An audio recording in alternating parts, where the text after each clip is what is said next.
Oh, no, it's always on. Yep. Well, the time has arrived, so welcome everybody, and I think we will get our meeting started, and we'll start with the roll call. Duell here. Warren's not here.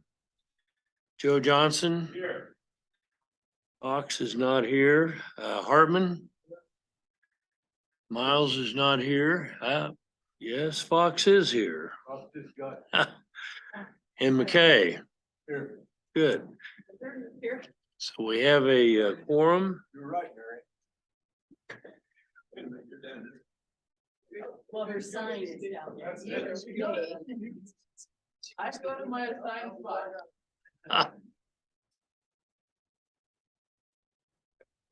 That's your assigned spot.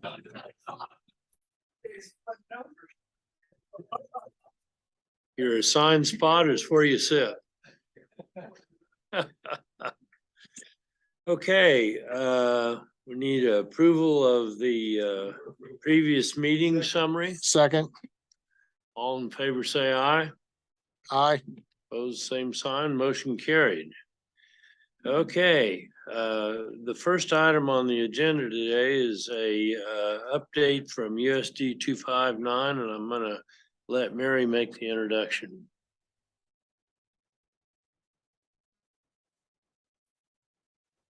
Well, good morning, everyone. Mr. Fabian Armendariz, who is the operations director of US 259, a big job, by the way. They cover transportation, nutrition services, all the procurement for that, all of purchasing and dealing with supply chain issues that we have a problem with today, and all of the supplies, and he also works, of course, with the school boundaries and the projections going forward for the school district. And we're going to talk a little bit about how that impacts planning and the kind of things that we deal with. We also deal with transportation indirectly, of course, but it all impacts the work that the planning department does. So please welcome Mr. Armendariz.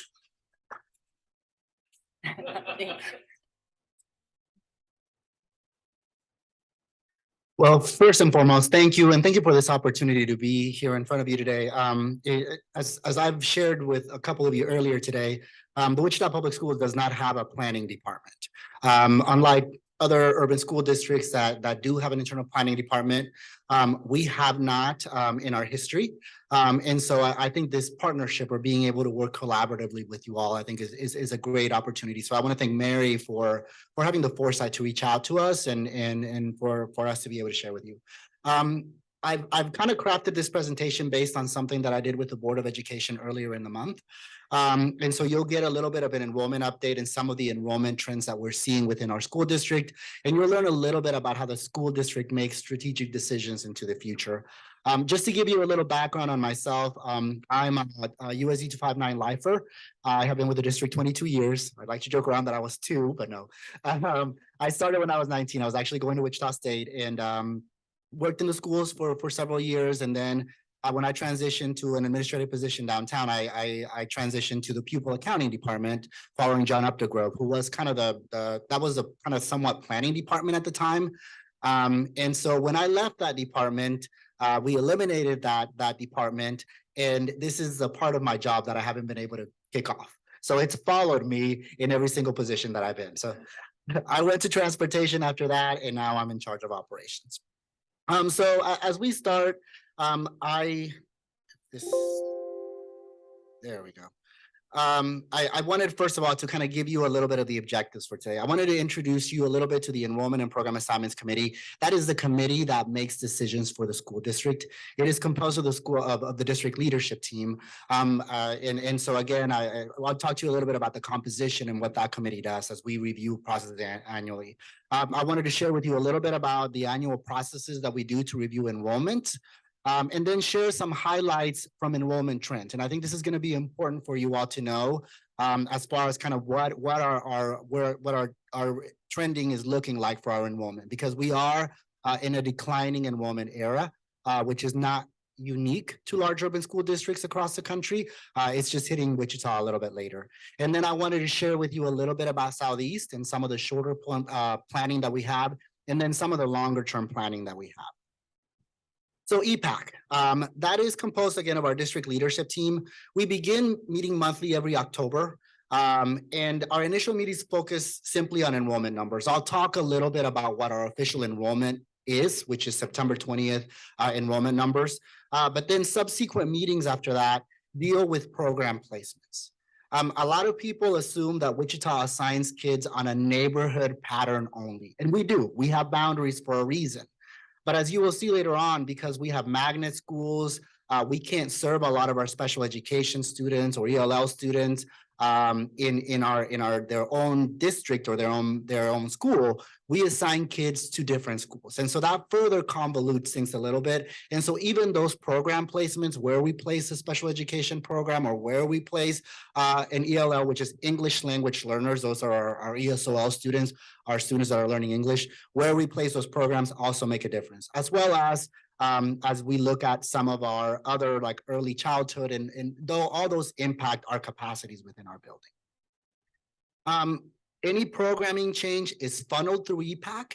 And part of the reason why we do that is because whenever you add any sort of program to any building, there's also infrastructure changes. There's also staffing changes that need to be considered. And so this is our way for us to strategically understand and prepare for whatever resources we're going to need to devote to a particular building. Then end of year meetings, and this actually was a lesson learned from last year, are now focusing on future enrollment. So then we look at what we project enrollment is going to be at the following school year. And so again, because of Southeast, we are looking further ahead than we were previously. And again, it allows us as a district leadership team to kind of not only assess impact of programming changes, but also determine it was mentioned earlier, we are the largest share of county funding. And so we want to make sure that we are being strategic about the way that we are using those funds and that we're being efficient. And part of that is, again, being able to prepare. Now, what is official enrollment? Official enrollment is really the main data point that we operate on. Any school system, as you know, especially one as large as Wichita, our enrollment changes daily. We have kids that move in, kids that move out, kids that change schools. And because of that, it's not a stagnant number. Our enrollment changes from 1 hour to the next. I often pull a report in the morning, and by the afternoon, you're looking at having 50 more kids in the system. So there's a lot of mobility that happens. And because of that, we use our September 20th official enrollment data as a way for us to kind of a point in time that we utilize for planning for longer term. And we've done this for many years. It's also the count that determines funding. So we send a report to the state and the state determines what funding we get after that point. It is pulled from our student information system, which is Synergy. And again, it provides data for enrollment trends, as well as we use that data to guide decision-making. So as we look at this year's enrollment trends, this is a little bit as to kind of what our district enrollment is. Our total enrollment for the school year is 45,507.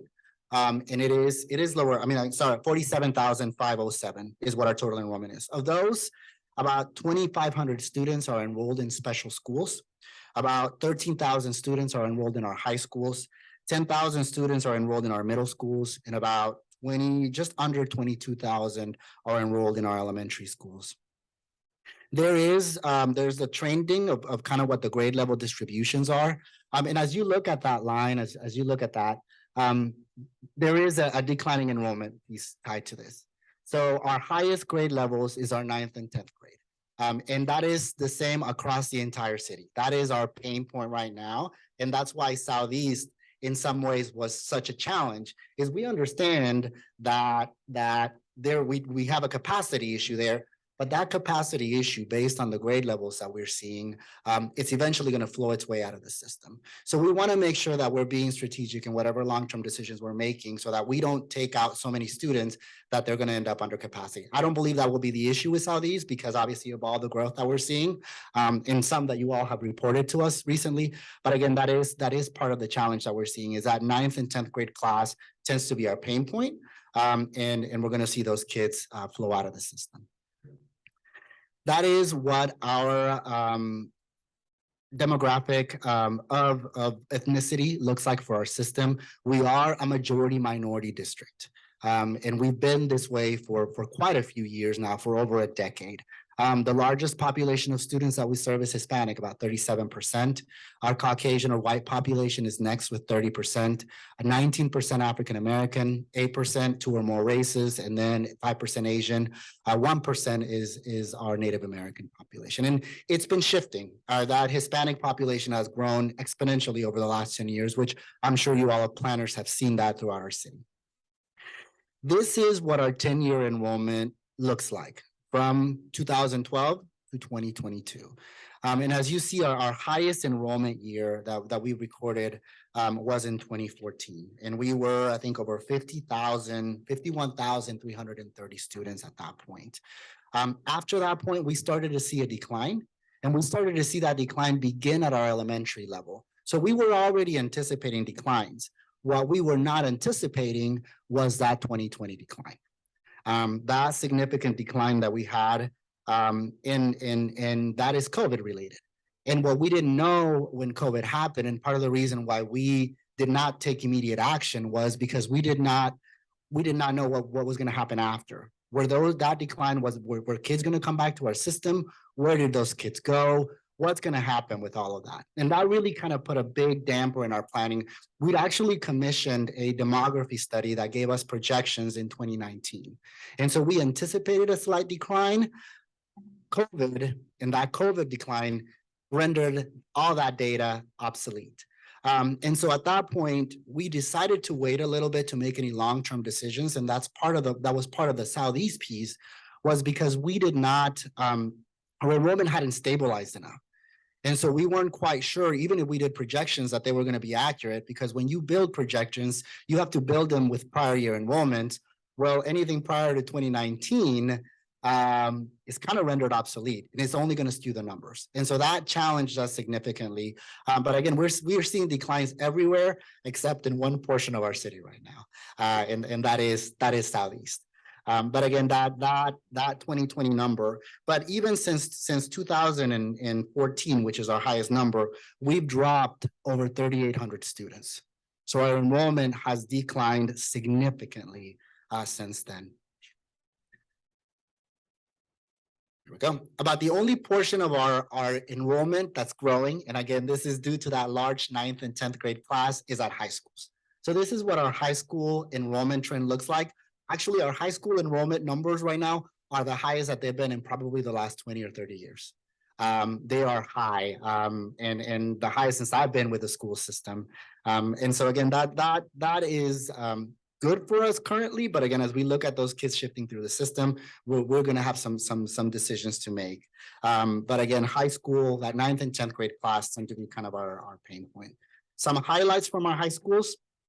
Enrollment has increased by about 6% since 2012. It's the only level experiencing growth. Every single high school but one, and the only high school that declined enrollment was actually Heights High School on the northeast part of our city. But every single high school in our system has had growth over the last 10 years. And again, this year is the last or is the highest year of enrollment, and it's more than 10 years. It is probably 20 or 30 years. As we look at our middle school enrollment, which is our middle tier, and we do see a decline in enrollment in our middle school years. I don't know what it is about our middle schools, but we tend to see people stay with us at the elementary level, then that enrollment lowers a little bit, and then we pick back up at the high school level, which is interesting. And we are doing some analysis in terms of what's happening at that level and tracking some kids longer term so that we can make the determination of, are they leaving us and coming back, or is it a different set of kids that are coming back for 9th grade in our high schools? Again, our peak for our middle school was in 2019. And then we saw that COVID decline. But since so as we look at that in some of the highlights, we've decreased about just under or about 1.5% since 2012. 6 of our 13 middle schools have experienced growth since 2012, but since 2019, which is our highest, our peak year for middle schools, we've declined about 6%, about 645 students. This is what scares me. And it is the elementary numbers as we look. Again, our peak number for elementary was in 2015. And at that point, we started seeing some declines. This is what led for us to commission that demographic study in 2019, because we wanted to find out what we would anticipate in the longer years. But then COVID hit, and then that decline increased even further. So again, some highlights from elementary enrollment. Our elementary enrollment has decreased just under 4,000 students since 2012, about 15% of our student population. Only 4 out of our 57 elementary schools have experienced any sort of enrollment increases since 2012. And this is one that was heavily impacted by COVID. Since COVID, our elementary enrollment has dropped by almost 2,400 students, which is about just under 11% of our total population. So, and it's been interesting. Again, we thought maybe those kids would come back. What I will share with you is these numbers that I'm sharing with you are not unique to large urban school districts. And they're not unique to school districts in the country. You see news articles all the time. Every single school district experienced enrollment declines. And there are plenty of articles out there that are trying to figure out where those kids went. And it's a combination of pieces. But again, we don't have an exact idea of where all these 4,000 kids went. But again, we saw those significant declines. The piece that complicates any sort of projecting for the Wichita Public Schools is our, what do we call the neighborhood versus non-neighborhood enrollment. Typically, what we do is within a particular boundary, obviously we assign kids initially to what their neighborhood school is. So if you live in the Riverside Elementary boundary, when you come in as a kindergartner, we're going to assign you to Riverside. But our families have choices. Our families have magnet choices. Often if there are newcomers, and we've seen an influx of refugee students in our community. And so as we look at all of that, that impacts also, and we have to often assign those students elsewhere because we can't serve them in their neighborhood schools. And so what we found out is 70% of our students, 70.1% of our students are actually attending their neighborhood school. But the other almost 30% are actually either choosing to go elsewhere or we are assigning them elsewhere because we can't serve them in the school that they need because of specialized needs or some of those program pieces. So again, this. And Fabian, has that changed over time, that percentage, 70%, 30%? It's been pretty stagnant as we've seen it. Again, we pride ourselves on choice. And we have a variety of specialized magnet programs from technology to career explorations to environmental And we want to be able to offer parents those choices, but again, it further complicates our planning because it's not just a matter of looking at kids within the neighborhood. It's a matter of also trying to figure out, and it's not the same. At the lower end, there's an elementary school that's only keeping 45% of their kids. At the higher end, there's a elementary that's keeping 88% of their kids. And the interesting part about those numbers, even within the elementary, is that you would assume that the families or the schools that are keeping the higher number of their kids are schools that are located in the more affluent parts of our city. But the reality is no, it's the opposite. It's actually Plainview is the school that's keeping the largest percentage of their kids, those schools there. And again, it's a lack of understanding in some ways. And I think we need to do a better job of educating our community because they have choices. Those families have the same choices that every other single family in our school district has, but they may not understand the process of applying for a magnet school or some of those pieces that allow for those choices to happen. But as you look at the elementary, about 67% of our elementary students are staying in their neighborhood school, 66% in our middle schools, and about 77% of our high school students are staying in their neighborhood school. And I think the high school number is higher because there's less choices for high school students. We only have one high school magnet, and we do have the IB program and early college academy, but the choices are not as robust as we have at the elementary and middle school level. So, and again, our non-neighborhood enrollment is about 29%. And as you look at the story behind that elementary number, it is a combination of many things. It is our magnet school programming, and currently we have about 12% of our kids, our total enrollment population, that are enrolled in magnet schools.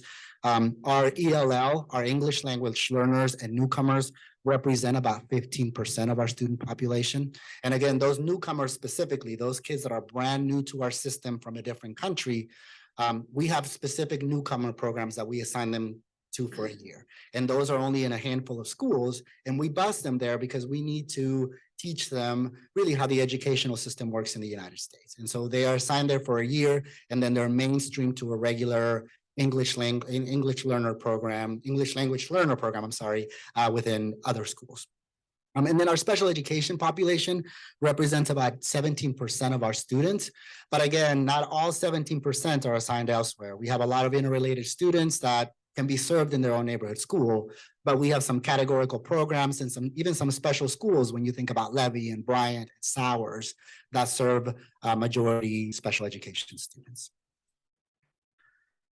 So these are the types of assignments that we do within our system. And this is what really convolutes things. Again, your neighborhood schools, your neighborhood assignments, you just go to your neighborhood school. You have magnets, you have IB, pre-IB, early college academy. And these are things that we want to do. We want to give our community choice. They just complicate any sort of projections that we do.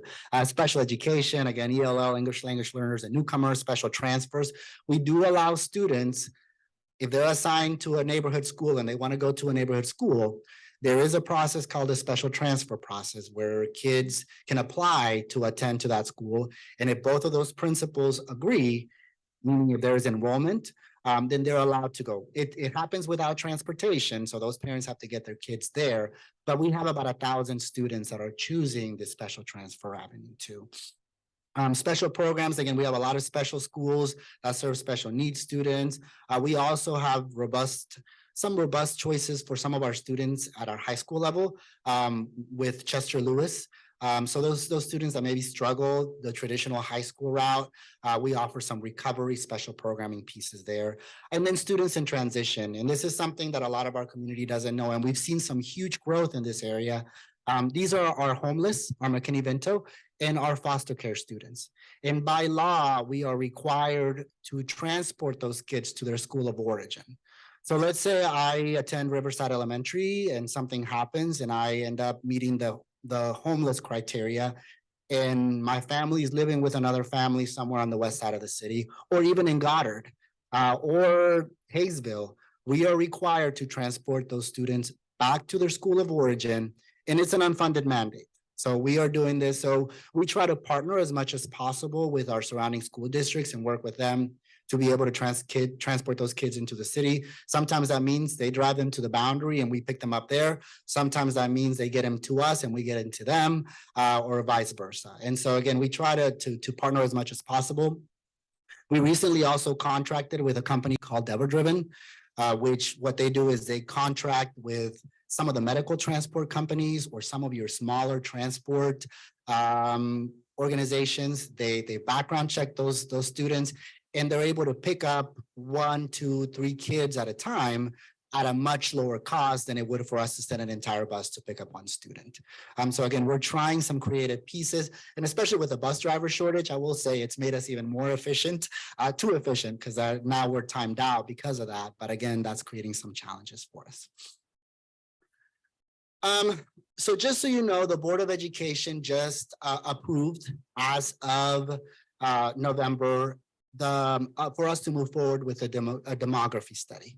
And that demography study, RFP is out right now, is going to be similar to what we commissioned in 2019. Again, we don't have an internal planning team. And as much as I can do projections based on current enrollment and what we're seeing, I'm not a planner and I'm not a demographer. I can't bring in plotted lots along with census data, along with birth rates, that big complicated formula that gives us some accurate projections. And so we are in the process right now of selecting a firm that's going to do a comprehensive boundary study. That's not only going to focus on projections, but also is going to focus on a demographic analysis of each of our boundaries.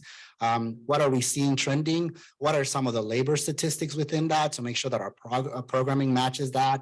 We're also going to have them come in and do some capacity analysis for us based on programming that we have in our buildings. They're going to do a boundary analysis, and there is an option for a boundary change process as a part of that. I will tell you, if you were to ask me anecdotally, I would tell you, yes, right, it's going to lead to a boundary study.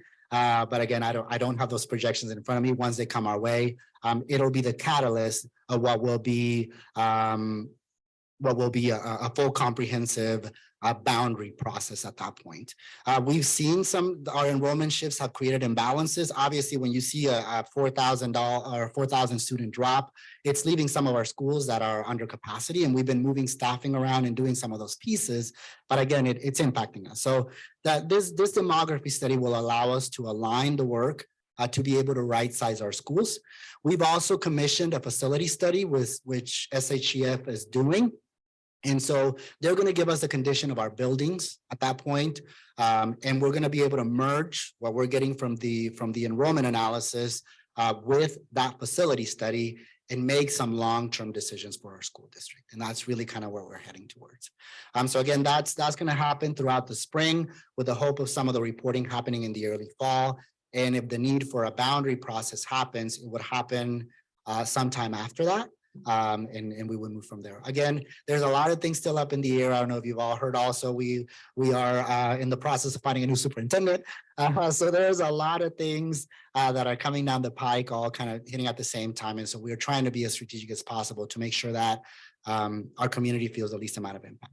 But I will share boundaries, and having been through a couple of them myself, everybody loves the concept of a boundary change until it impacts them. And that is, and there are 3 B's that we talk about often that are kind of the biggest challenges for us: budget, boundaries, and the other B, which is bond. And so again, from a boundary standpoint, it is a lengthy process of community engagement and all of that, because we want to make sure that we're making the right decisions for our community. And we are a little bit behind of some of our larger school districts. The larger school districts saw enrollment declines in the early 2010s. And so for us, it's a good thing for us because we can learn from them and are able to kind of apply some of the processes that they've done over the last few years. So now on to Southeast, as we discuss Southeast, because I know that's a high area of interest for you all. Really, honestly, I wanted to say we've been discussing Southeast for a few years now in anticipation, and I will show you some data that will tell you why we kind of held off a little bit over the last couple of years.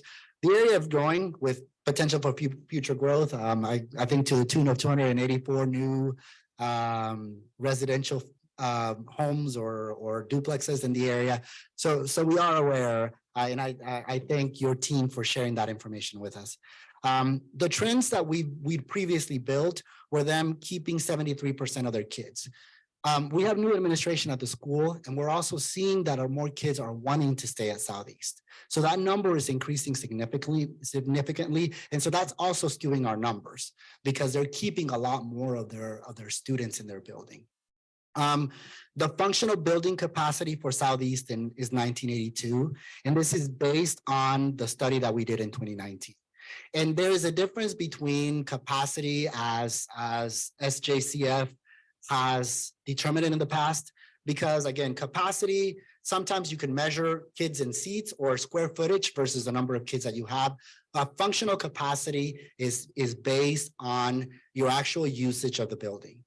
A special education classroom, even though it's the same size as a regular education classroom, can only hold probably 8 students versus your regular education classroom can do 20 or 30. And so again, there's differences even with the programming that we have in the building that impacts those capacity numbers. And so we're moving with the functional capacity and we're going to get those numbers updated, but it is 1982.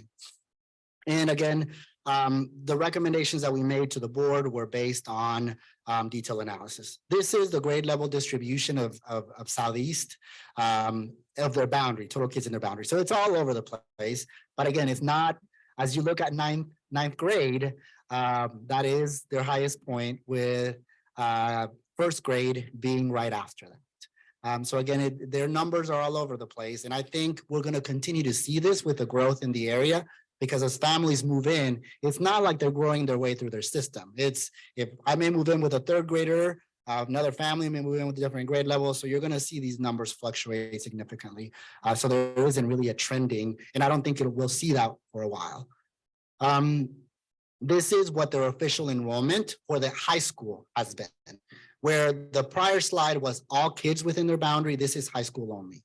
And as you look, 2019, we were expecting growth and kind of preparing for that growth.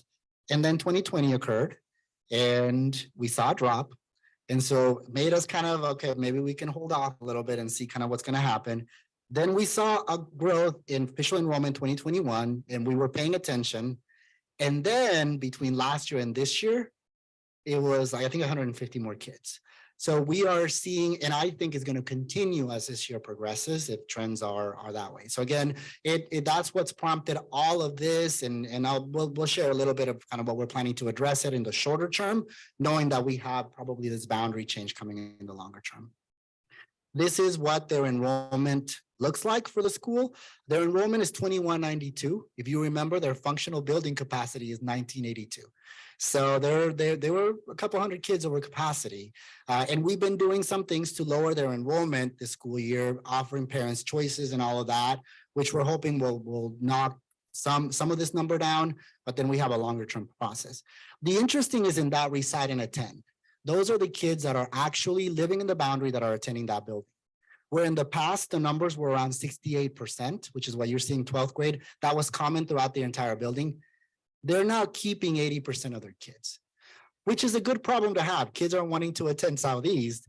It's just creating some of our capacity challenges. And again, further complicates our ability to project in some ways too.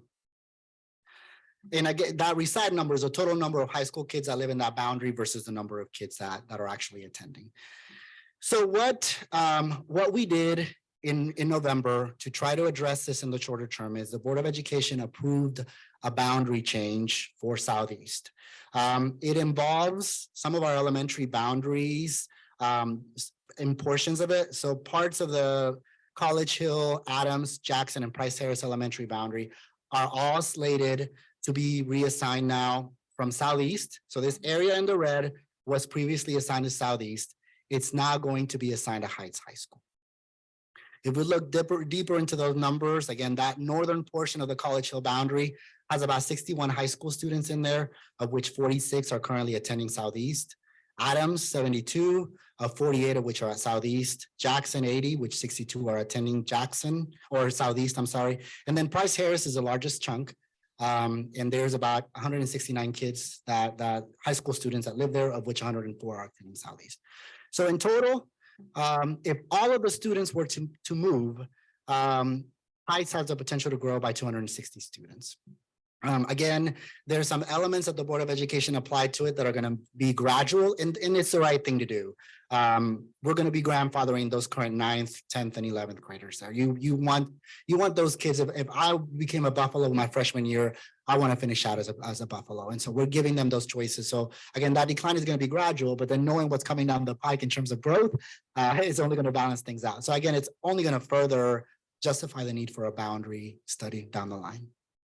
So again, that area now is going to be assigned to Heights. And those kids starting next school year, any incoming 9th graders from that area are going to go to Heights instead of Southeast. And just a little bit of our boundary process. We have a policy P1371, which is establishes school attendance areas. Boundary changes, any boundary change must be submitted to the Board of Education by April of the prior school year to be implemented the next school year. We try to do it as early as possible. That's part of the reason why this change to Southeast was done in November. Most of the time we try to go in February, and that is part of the reason we do that is we want to give our families choice. So if you don't like the new school that you're going to be assigned to, maybe you can apply to a magnet, and our magnet deadline is typically in March. And so we tried as much as possible. As I wrap up, the only two things I want to share with you is, again, we look at enrollment trends often. We don't have a planning department. And so as much as possible, we try to bring in information and then conduct demography studies, bringing in a consultant every few years. And that is what we're getting ready to embark on. We look at these numbers regularly. Hasn't been a huge challenge because, again, the enrollment declines that we've seen. What I will share is we have the room for the students that we have enrolled in our system. The challenge is that where we have room is on the west side of our city, and where we're seeing growth is in the east side of our city.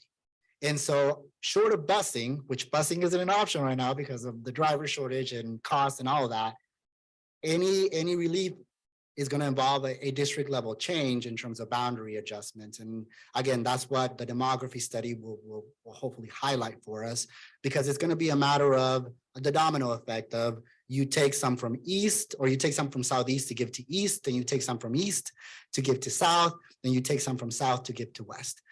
And it's going to be the same way on the other side. Again, even though Heights has experienced enrollment declines, we know what's happening in that area. There's a lot of plotted lots in that area. So we anticipate growth in that area. So even though we gave them 200 students, we have concerns that down the line is also going to have capacity issues. So we really want to make sure that we're getting ahead of this. And that's part of what this study is we're hoping will give us. So with that said, I'm open to any questions that you may have. Again, it's been a lot of work, but it is as much as I joke around about it. Even though it's followed me, I love doing this type of stuff. I love analyzing numbers. So it gets me away from the management pieces and allows me to focus on something that I can actually control. So questions? I just like to say that when Fabian came to the district 22 years ago, we had a contract and we were doing a boundary study. And what a breath of fresh air it was to work with Fabian, because he really gets into things and he has great knowledge. And my question, however, to you is what's happened to the number of students that we've transported over the last 10 years? That number has actually stayed pretty stagnant. We've had some interesting dynamics in terms of not only our magnet population has increased, but our ELL population has increased. So we've done some pieces there. Our special education population has increased too. And it's a true sign, and I'm really proud of this. When I came to transportation, we were running about 531 buses at $41,000 a year. And through efficiencies and some of the things that we did, we're transporting the same number of kids now. But right now, and granted, the driver shortage also took us the opposite direction, but we're transporting the same number of kids with about 370 buses, 370. It's not ideal. We should be around 400. Being fully transparent, because they're too tight, but yeah. But the number of kids that we're transporting has remained pretty stagnant, right around 16 to 17,000 students over the last few years. And a portion of that is not reimbursed. Is that right, by the state? That is correct. We get reimbursement for kids that live over 2.5 miles, but it's not enough to subsidize some of our costs. Our special education, I believe, is subsidized or is reimbursed at around 80%. So the district puts in 20%. But again, we don't get full reimbursement for. So it's a huge investment. I mean, our transportation budget is, I think, 35 million. It's our largest because again, costs have gone up. Where when I took over transportation in 2011, we were paying $41,000 a bus. We're now paying $65,000 a bus a year. So, and we've talked about a plethora of things, whether we wanted to internalize it and bring transportation internally, but there's a lot of challenges with that too. So when you built Southeast, did you change the boundaries at that time? Because it's on the edge of the area that it covers. And it would seem there's also got to be a big increase in transportation of students there. Absolutely, and that's another part that increased that has stated allowed transportation to stay that way. Every single student that goes to Southeast qualifies for transportation, and I'm having discussions with some of our city planners about infrastructure and maybe trying to figure out ways that we can partner so that we can strategically select those areas where a sidewalk would make a huge difference. But yeah, no, we did change boundaries. And if you look at the enrollment trends that you see, they started and they've been gradually increasing over the last 10 years, because I think our last boundary change was in 2012. But yeah, we've seen increases in that. There were a whole plethora of factors that went into the decision of moving Southeast from its location to where it's at. A lot budget and funding related. And again, I don't have the full specifics, but yeah, it certainly has created some challenges for us, the location of the building. From a transportation standpoint, yeah. How have current gas prices changed your operations?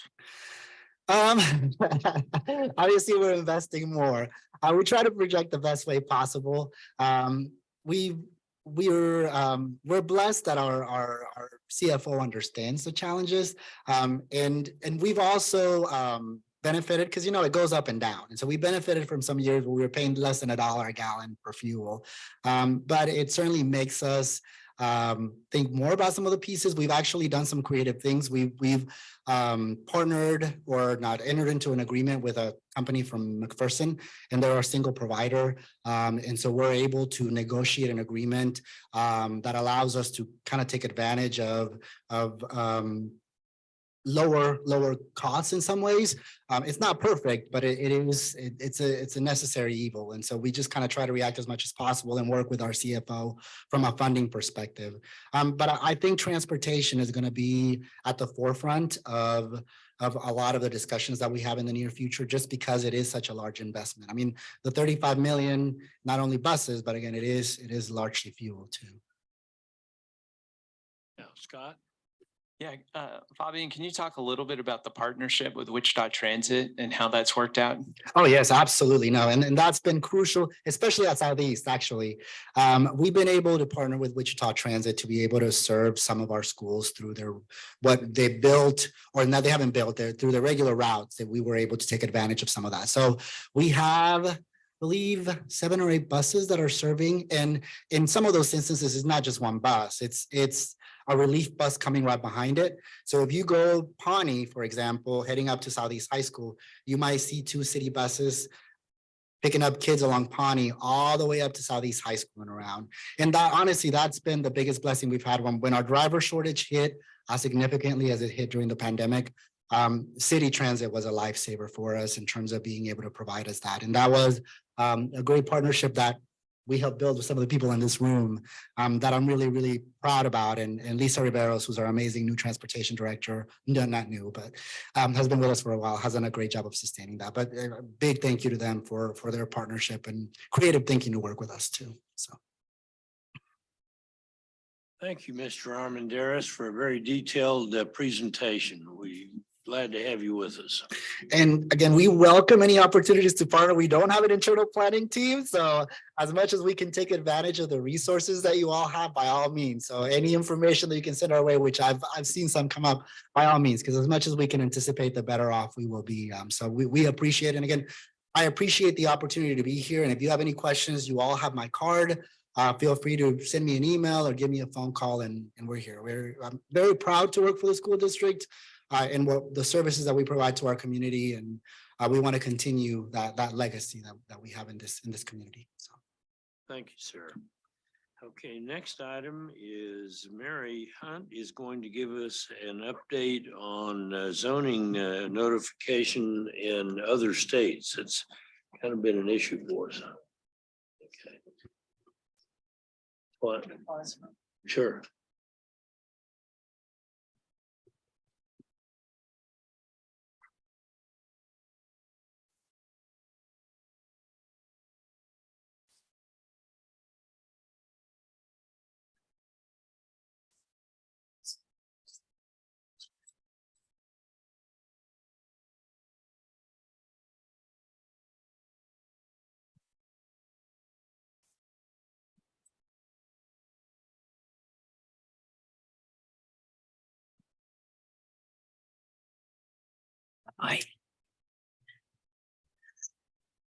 Okay, type in, there we go. Whoops, did I go too far?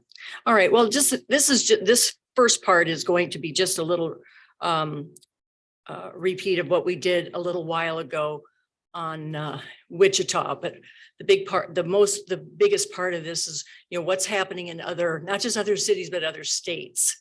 And so, we talked about here in Wichita, we do the newspaper notice, we post a sign in a yard, and we do letters to property owners.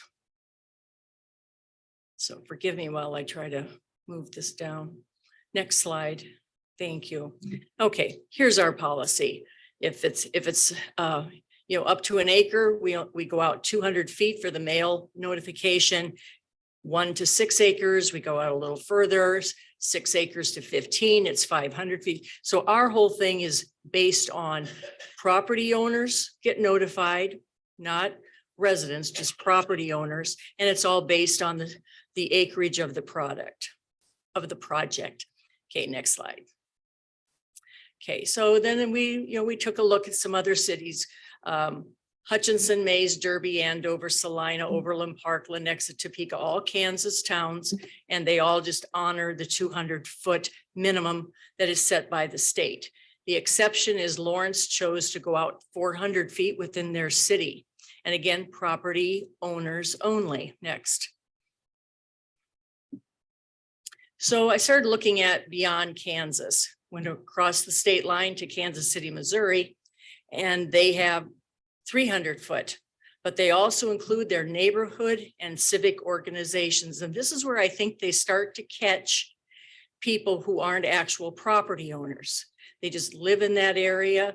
The thing you have to have with that, no matter what city you're in, is that you have to know what the neighborhood and civic organizations are, and their information has to be up to date. You got a civic organization, and if it's pretty solid and it's functioning, you're going to have a pretty successful reaching them.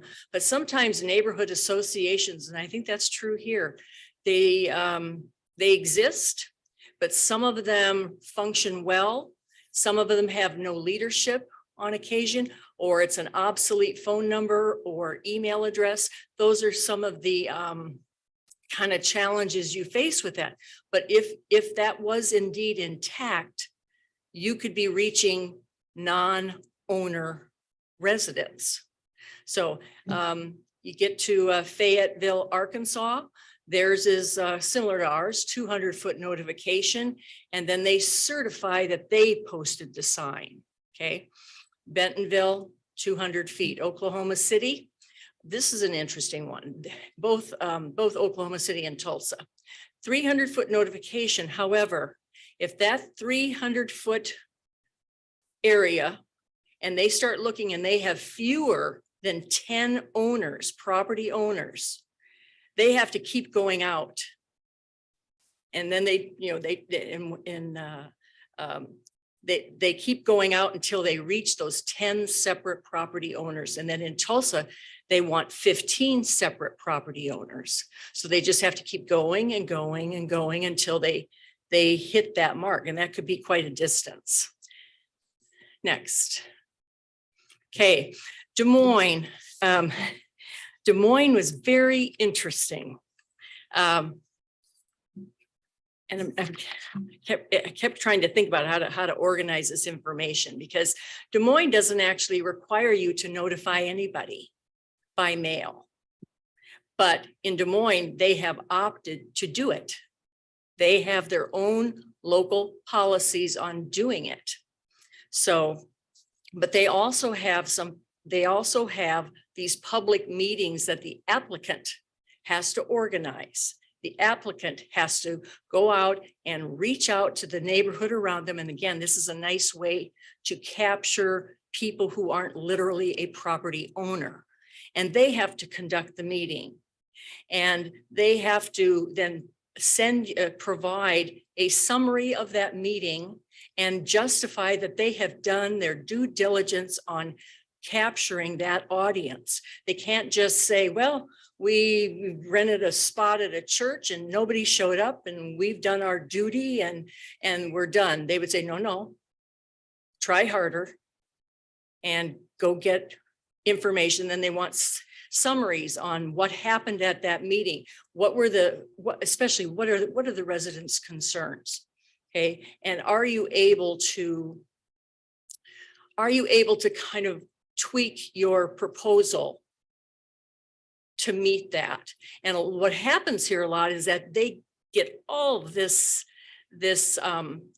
what could be conflict or acrimony. They iron that out before they ever get to the public hearing. Okay. And so, but they have different distances for notification. On conditional uses, 250 feet. But if there's a cell tower, they want it going out further. 250 feet for a variance. A map amendment is 250 feet. And that's their version of a zone change. But all these neighborhood meetings come into all of this. So what I did here just for myself is I call it like tier 1. You want to amend the language in your zoning code, or you want to amend the zoning for a piece of property or a map amendment. And those include the most amount of reaching out. They have to send letters. They have to have meetings. Everything requires a pre-application meeting. And that is heard by the Planning and Zoning Commission as well as the City Council. And so, neighborhood associations, and they refer to sending these letters as a courtesy. It's a courtesy notice. The city picks up the tab on it. Then you have your next tier, which are your conditional uses. And that is heard by the Board of Adjustment. And they conduct the public hearing. And so it kind of tamps down a little bit. It's not quite as intense. Again, they have their neighborhood communication. They want to get those issues resolved before the public hearing. And and then you move on like to a variance is similar to that. And then they have what they call zoning exceptions. Zoning exceptions, they divide into 2 categories. Type 1 is no public notice, minor modifications. It's kind of like our administrative adjustment, except they have another version called type 2 exceptions. And that actually includes a public hearing and a Board of Adjustment approval. Here in Wichita, a lot of these things would be, it would just go through the administrative process. You want to adjust the setback on your side yard setback by a few feet. Here, you can do that administratively, but there, it still goes through a public process. So it's kind of complicated, but it appears that they've gone to a considerable amount of work trying to reach people that they haven't normally reached if you just went after your property owners. Okay, just some of the ideas they had there. Okay, next. Okay, and then we'll go back to Denver. Denver includes electronic mail. If you have email addresses, they consider that a legal notification to a property owner. Otherwise, it's 200 feet. And then Broomfield up north of Denver, 1,000 feet. And that's for a PUD or a site development plan, special review, concept review, et cetera, final plats. And then 200 feet for a variance and 500 feet if you want to rezone property. So it kind of resembles what we have here in a way. They just have different ways of going about it. So can I answer any questions on that? Anybody? So Mary, where do you plan to take this? Are we going to consider making changes to our code to reflect something different than what we're doing? Well, I think that's kind of the question. Can I have the next slide? Okay, I had some conclusions here. Next slide. Okay, next steps. And my next steps are actually just questions, things that need to be pondered here. First of all, is the information I've provided you sufficient?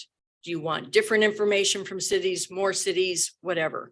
Do you think that the city of Wichita's notification processes are appropriate now that you've seen what maybe some other cities do? Should non-property owners be included? Should we make efforts to figure out how might we reach out to non-property owners who are in the area? And that kind of brings the next one. Should we follow Colorado and Oklahoma on the minimum number of property owners notified? And then you have developers hosting a meeting. You know, if somebody just wants to switch from a single family, you know, SF5 to a duplex, do we really make them go through the process of gathering all the neighbors together? Or at what point should we? And then any other recommendations? Yeah, Scott.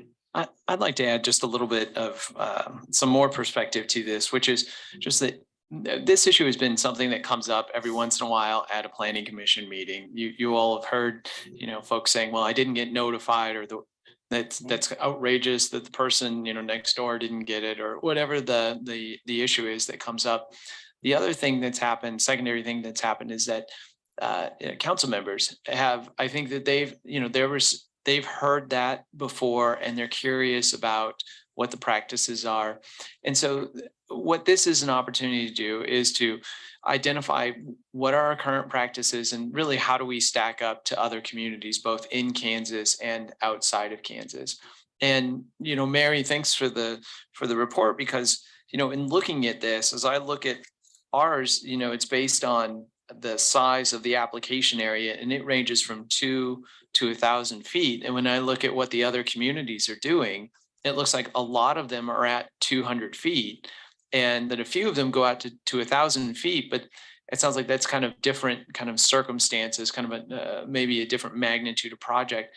And I think that ours, based on the acreage, has been pretty sophisticated. And I know it's been in place for a while, but I think, you know, based on what we're seeing in the other communities, I don't think that it's out of line with what other communities. I think it's actually more generous than a lot of other communities. And I think that it gives a finite measure, unlike some of these other communities where it could be a little bit difficult to determine which category you fall into.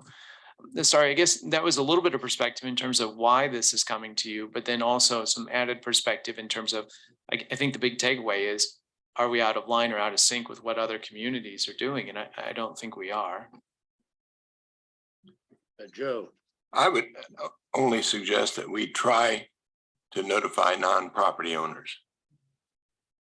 And I understand that's a problem, but if we make a good effort, that's all we can do. How would we do that? Yeah, that's the question. The address of the property is within the area. So the fact that the owner doesn't live there, you still have the addresses of the property. So it seems to me it would be very simple, but it would definitely add to the number of notices you're sending out, especially in urban core areas.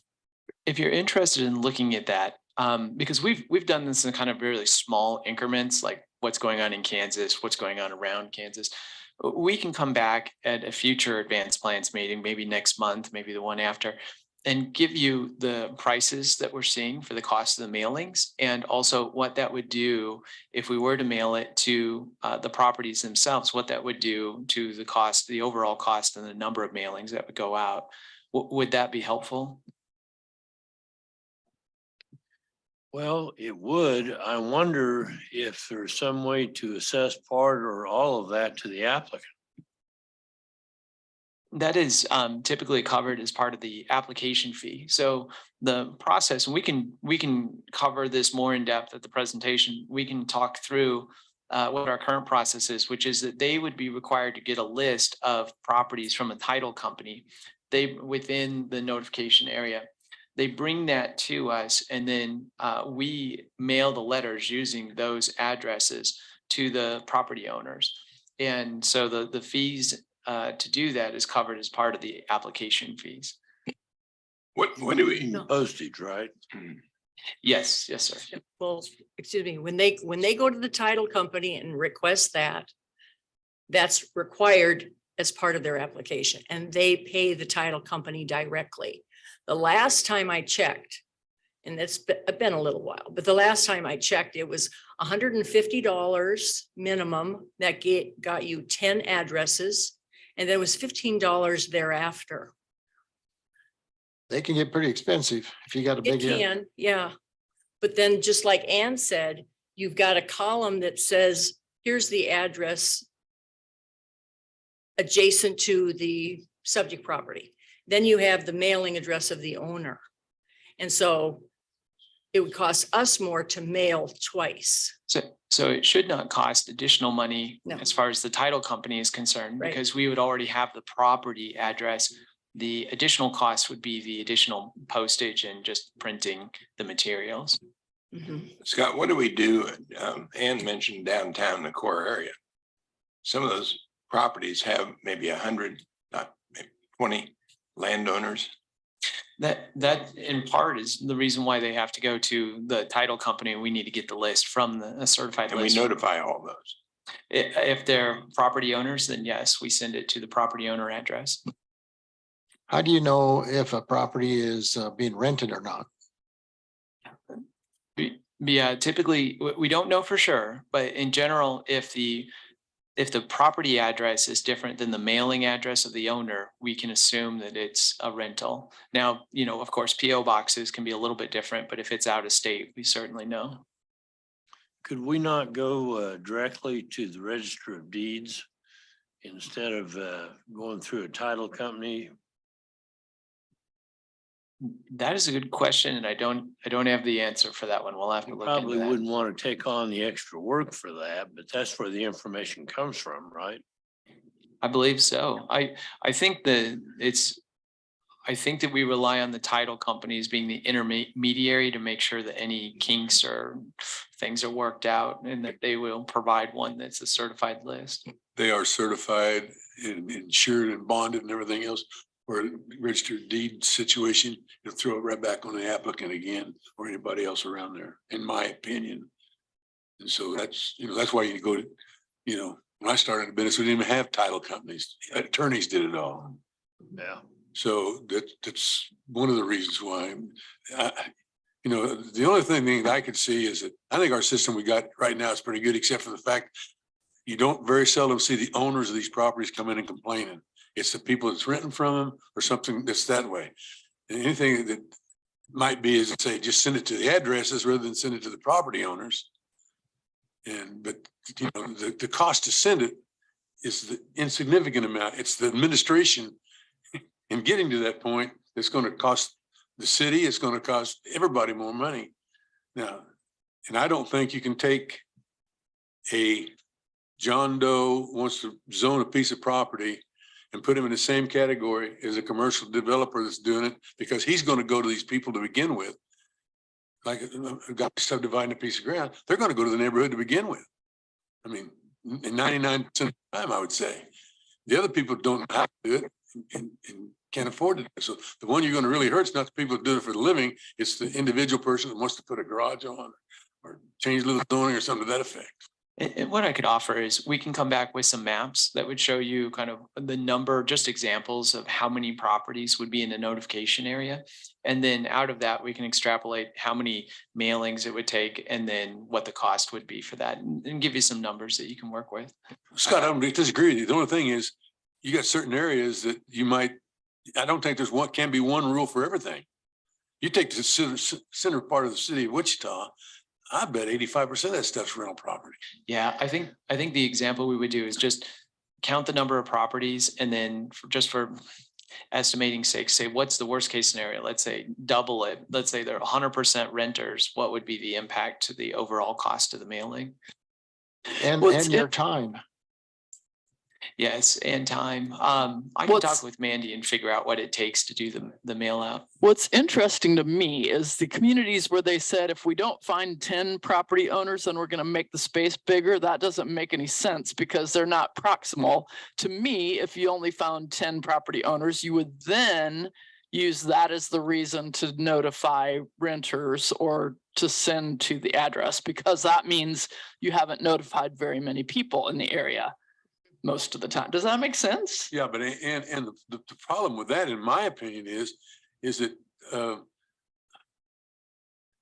why would you duplicate? Why would you go and find, if there's 10 landowners in the property, and then if there's not, then they expand it, that's another going further, or just why not just send it out to go by address? You made the comments, go by address and say, the only problem you'll have there is that every 30 days or every 15 days that the tenants may change. But if you're wanting to cover the people that's affected by the area, not the landowners, but the people that live there, then the only way I know to do it is do it by address. If you notified by address, could you eliminate the signage, which to me is cumbersome? It blows away. People don't see it. Everybody wants it bigger, which means more will blow away. Begin with.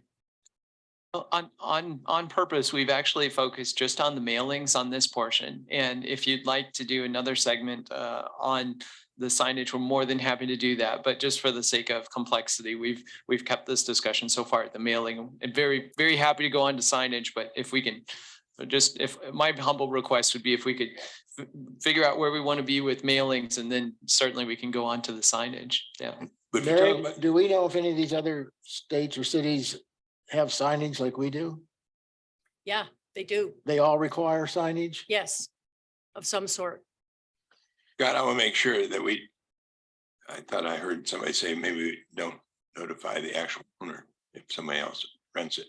I don't think we can ever forget the owner. And I very much appreciate that comment and all the comments that have been made. And I'll tell you, the feedback that I'm receiving anyway, so at least what I'm hearing is that it would be beneficial to come back at a future advanced plans meeting. It will bring you some maps that would identify a typical notification area, how many properties would be involved, and what the impacts would be if we did the mailings not only to the property owners, but also to the properties themselves. So how much would that be in terms of the number of letters? What would the cost be? And not only the cost of mailing it, but also what would be the administrative process? What does that look like? Could you do that with some cases that we're actually looking at? Yeah, we can definitely do that. Yeah, I think that would be worthwhile. I think we ought to look at the issue of renters. I think there's probably a philosophical question involved, and that is, do renters have the same rights to protest within this area that property owners do? Well, and that gets into another topic area, which is the protest. And the protest is set up by state statute, and we reflect that. And so it's only the property owners that can protest, and they have to have all the property owners sign off on a protest form. No. So if that dictates protesting, I don't know, how much effort do we want to go into notifying renters? And I think in order to answer that question, we can come back with a good graphic that will show you level of effort and cost involved. the only problem I have with this whole thing is why are we comparing ourselves to somebody else? The reason why we looked at other communities in Kansas and other communities outside the state is just simply to be able to answer the question, are we way out of line with what we're seeing in other practices in And we're nearby not. communities? I don't believe so based on this information, but well, certainly open to other opinions and perspectives on it. I would believe if we as a commission would take each meeting and go around to these properties that's gonna come up, that's supposed to have notification, you'll be surprised how many of them, there is signs there. Somebody may come in here, don't want it and say, well, I didn't know what, I wasn't notified. And you just drove by and saw a sign. Right. I agree. Okay, well, thank you for the presentation on this, and we'll look forward to more information on it. Okay, so the next item is vacant lot inventory. Stephen? There we go.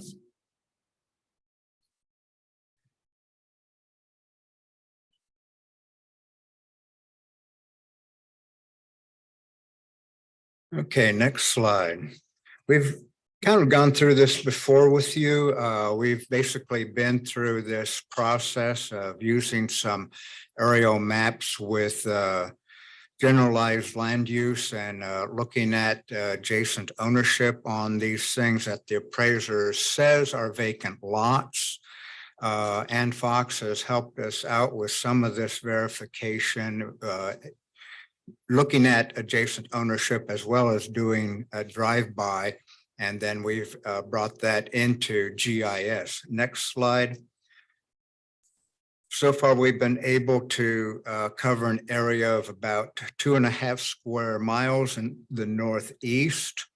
And there was one little initial pilot, which was, I think, about between 1/4 and 1/2 mile, a little bit further west. But all in all, the next slide kind of shows a little bit more detail of what this looks like, with the blue actually being vacant and the red not actually vacant. And we've been trying to do this in the established central area. Next slide. This, I would say, what we've done so far could be considered a pilot project, but it would really need to get a larger share of the ECA verified. And if we had a better idea of where the vacant lots actually are, then we could track permits for demolitions as well as new construction over time. And then do a separate element to the development trends report where we could track these and show them in a different map or something of that sort. We don't want to use these for the regular vacant lot report because these lots would not be tied to specials and subdivision activity where we're putting in infrastructure. To include these lots would create quite a distortion. The only exception we've made in the ECA or the central statistical development area is in areas where we have actually put in a new subdivision. Typically, these are larger land holdings where someone comes in, buys a piece, and then does a subdivision, much like the project North Riverside, north of the golf course recently that you had where they're putting patio homes in. There was another project out on, south of 2nd Street and towards Meridian, I believe, where they sold off an old piece of school property or something and put in a whole subdivision out there, and we tracked that for a while. So these are kind of rare in the ECA in terms of what we do in development trends. But if we did this, maybe this would spur some interest and development. The thing is, it's going to, in order to really accomplish this, we need a larger number of people involved to do this. And maybe we do this in two phases where we look at adjacent ownership first and try to whittle this down. I don't know if maybe we can't get with the county appraiser or county GIS and figure out some way to do this. I know they have a code for lots that have a garage, which is a supplemental use in a lot to a larger holding. It's a separate code. I don't know if there's a way to get a separate code for property that is supplemental to an actual residence. That would be something maybe we should pursue over the long term. I've just been doing some brainstorming over this. And another thing is, I don't know, could we team with a class at WSU to do some sort of further project with this, doing some field survey work or something, just kind of brainstorming, but just wanted to present this to you, kind of give us some of our thoughts in this and see if you had any other thoughts or questions. I think the idea with contacting WSU is a great idea, because they're people, well, and they're doing studies all the time for projects, for classes. Yeah. My comment, Stephen, is first, public apology that my pilot study is all I could get done. It really is time consuming. And of course, I was picking the areas that have the densest vacant lots. Yeah. But I still believe if you could extrapolate the property taxes per lot from the county system, it's very clear when there's nothing built on a lot, because the property tax is $32, not $1,200. And then is it paid? Because if it's not, then you can track back based on that data, and that would certainly whittle down what you had to physically go visit, if that made sense. So it seems like the county, there has to be a way, they've got the data, that we could get a report that'll allow you to, instead of driving by, to Well, see. and something else to explore too, what we see in GIS is only a small portion of all the data that is collected on a property. So maybe there are other ways, to feed in an additional set of data or something on this.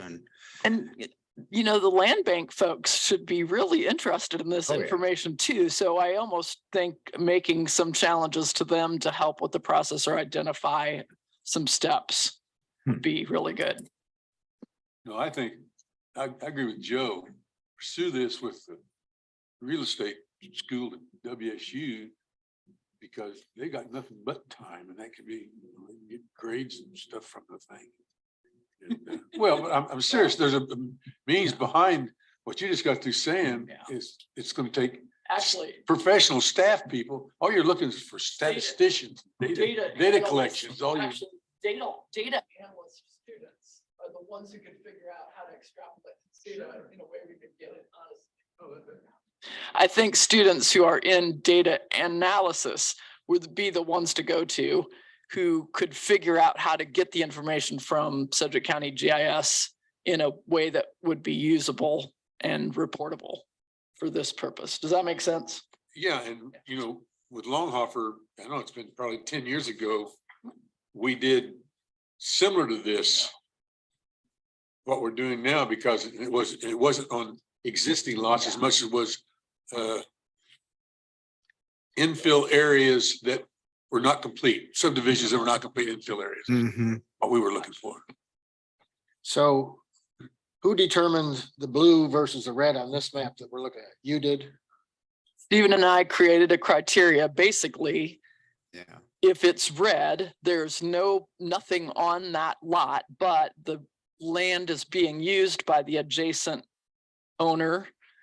It's fenced together, which is something you can see visually, and clearly in use by the adjacent owner and not saleable or buildable for that reason. And I think there was a trend for a while that the adjacent lots, when a house was torn down, what I understand is that the adjacent property owner was allowed to say, yeah, I want to start paying the property tax on that lot and using it as my own. So when houses were torn down, a lot of families said, oh yeah, I want more green space around my house, so because they didn't have to buy it at that time. So it's pretty common, to see that connection. Interesting. Are there any other questions on this? I'll be interested to see where we go with this and see what the end accomplishment is. I'd like to take this time too, Stephen, to thank you so much for your work with this committee. The detail and analysis that you provided us has been invaluable. And we wish you all the best in your retirement. Thank you. And I I'll want to second that. remind everybody that we have a reception tomorrow from 11 to 2, is it? Yes. Yeah. Where will that be? Right here. Okay, good. Well, thank you so much for your work. Thank you. It's been a pleasure serving. It's been challenging. It's been interesting. It's evolved over time, and technology has helped us do a lot more today than we could when I started here. Okay, next item is planning department work plan.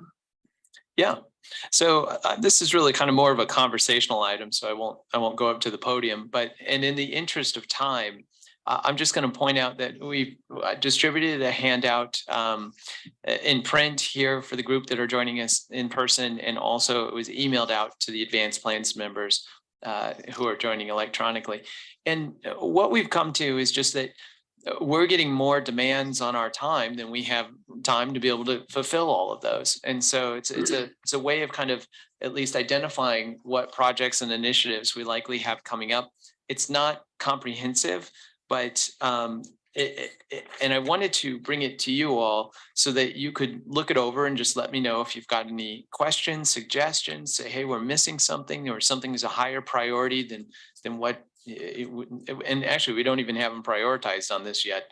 But let me know if there's something that should be a priority that we maybe are missing.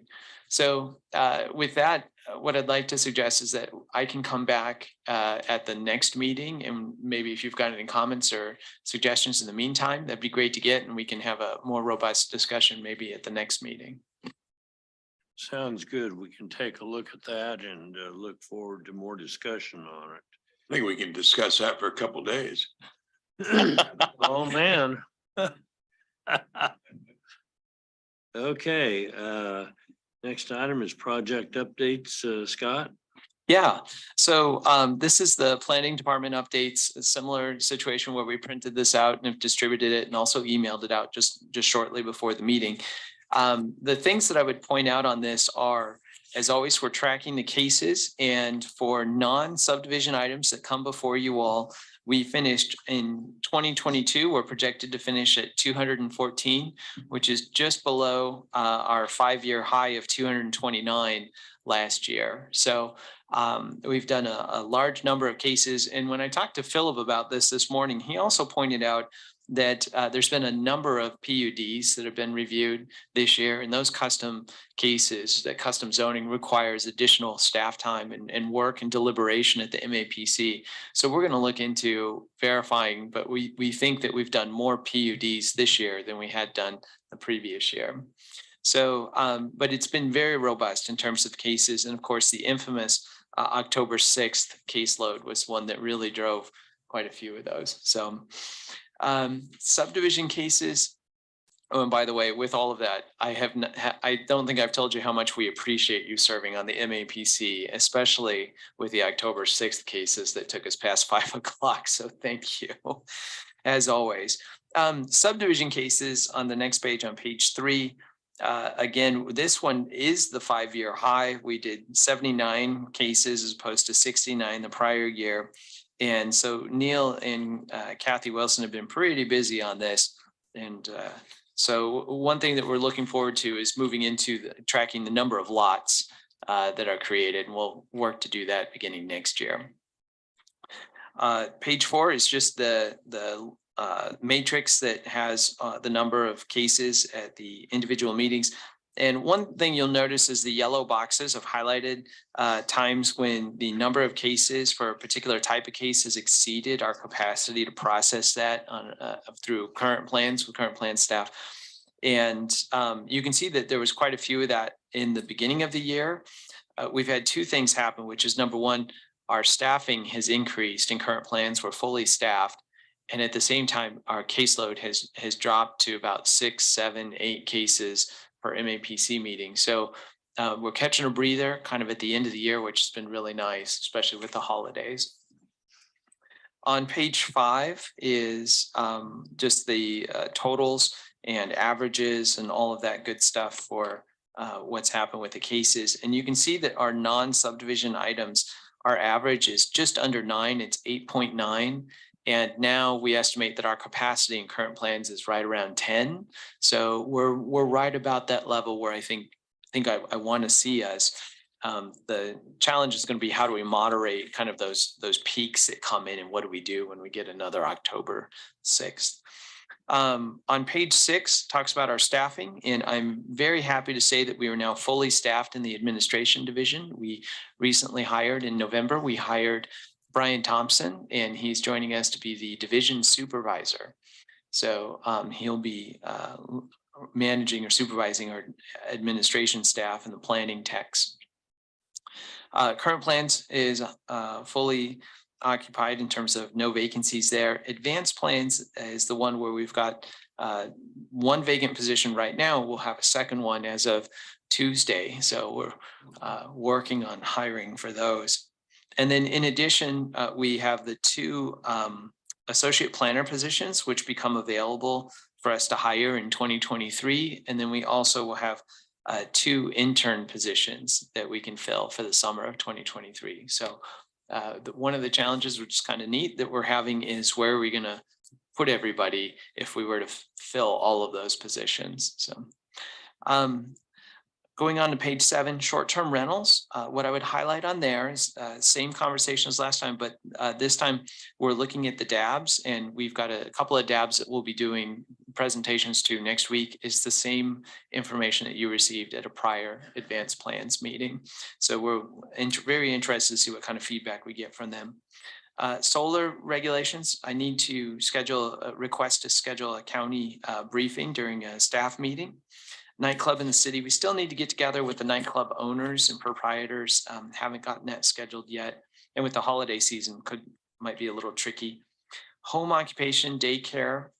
Again, this would be one that will be impacting the county as well. So I'd like to do a briefing with the commissioners on that. And then places for people, largely the same. The incentives, really with MABCD, presentation that came up in October. Land bank is moving right along, and zoning. We continue to the duplex discussion. I need to coordinate with some city staff on that one, but I think there's been an expressed desire to take that to the DABs. And so I want to make sure that I've got that right and figure out the schedule on that one.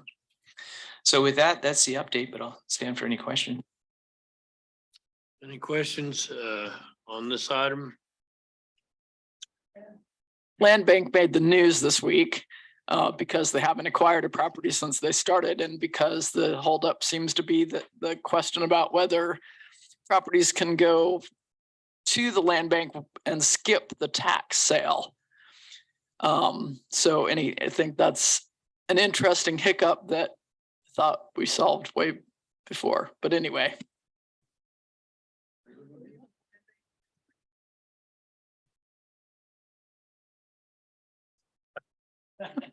Sorry. And then I would absolutely love, I would love to know how much, when we approve a new subdivision, how much that subdivision property is expected to bring in as revenue in the future, and how much the services to that new development will cost. And how would that question be answered, or can we answer that question already? In other words, fire and police. It's an interesting question. I don't believe that we've got any numbers on that. If you're interested in it, what we can do is we can look at some options for research in the future and bring that back to Mr. Dool to see if that's something for an advanced plans agenda. But I'll tell you, we wouldn't have the capacity probably to do something like that wholesale right away. It would probably be something that we'd look at. Even how do you even get your arms around that? Okay, you'd have to figure out the value of the houses going in or coming in the future. I mean, that would be a huge problem.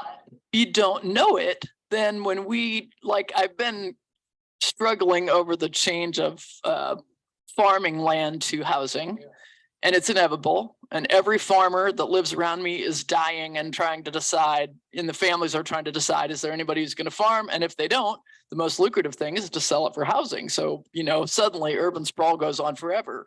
But how long, how much does it cost us to add those lots, and does the revenue balance? If we aren't thinking about that, I guess, and figure out, just take one subdivision, figure out what all our specials were, how much the city paid, and then how much tax.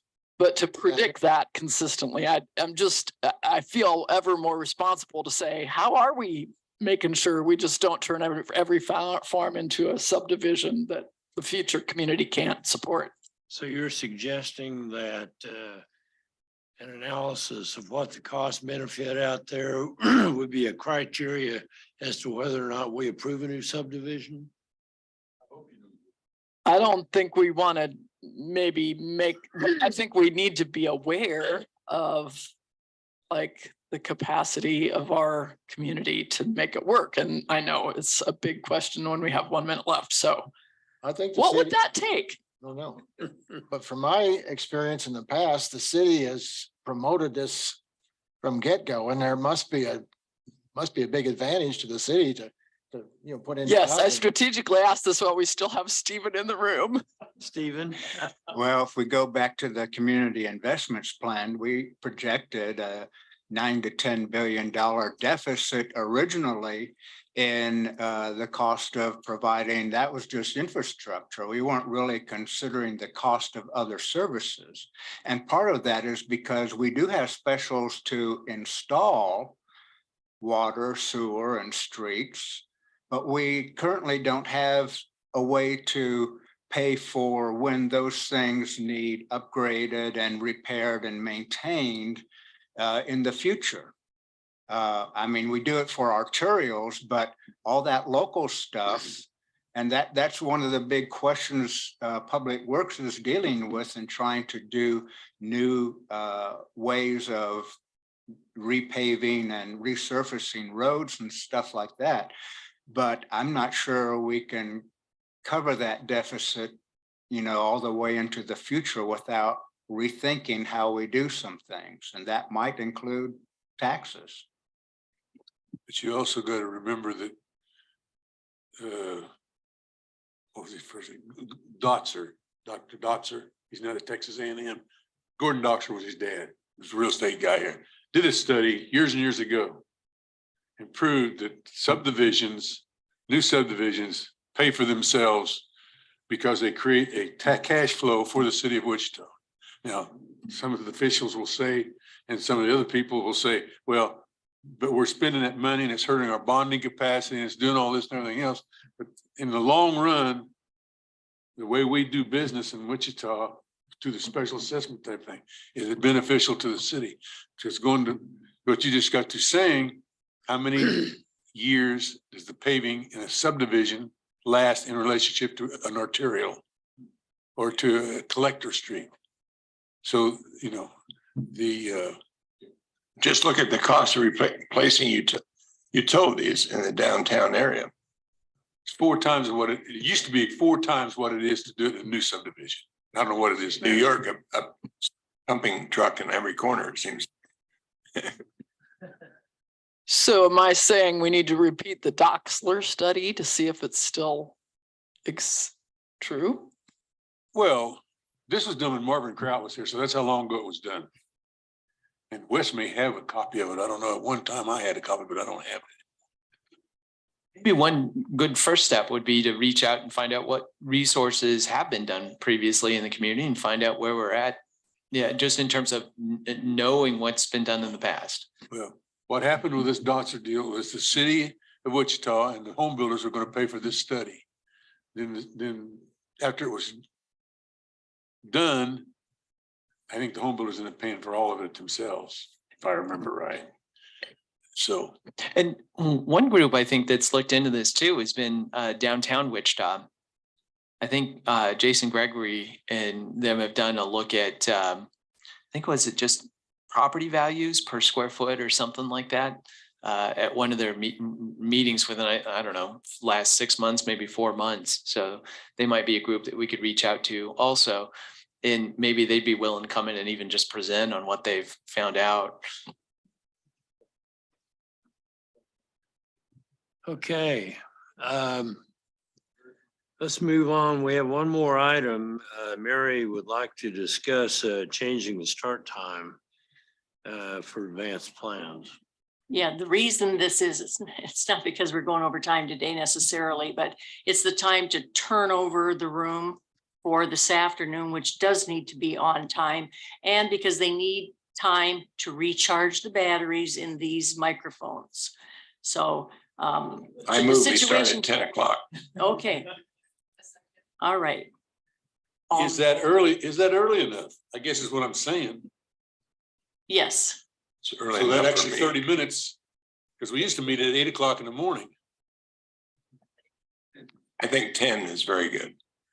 I think 10, I second, 10 is very good. And I would not second a substitute motion. Making a substitute, no, I'm just asking, is the question, is the staff, for the reason we're wanting to move to 10 o'clock, is 30 minutes going to be enough to do what they need to do? Or would an hour be better or something that I'm saying? Well, we have a motion and a second to change the date to the time to 10. All in favor, say aye. Aye. Opposed, the same sign. Motion carries unanimously. When will that start?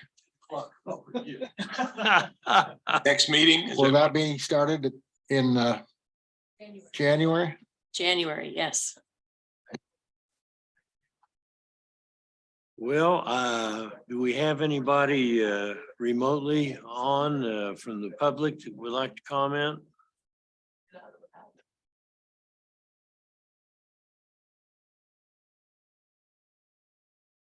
Doesn't sound like we do, so there's nobody here. from the Just a public. quick question for Scott. Hey, you're gonna go out to the DAB meetings here with the short-term rentals. You're gonna send out a flyer notification email when that'll be? Yeah, Lonnie, good question. We're going to be working on doing that just today. So getting the website updated and getting a constant contact email sent out. So you bet. All right, thank you. Is there any other comments remotely? If not, we'll stand adjourned and see everybody at the planning commission. Yeah.